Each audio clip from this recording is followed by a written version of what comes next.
Con ve hè nó đã kêu đầu mùa.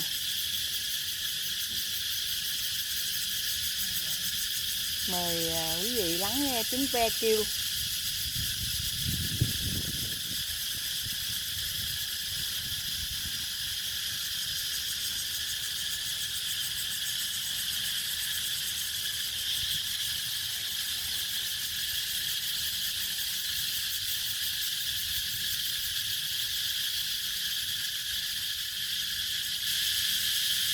Ve nó kêu đó.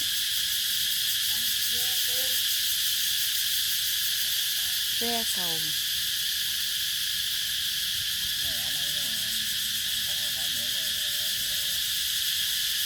Ru cho những liệt sĩ ở đây ngủ yên giấc ngàn thu.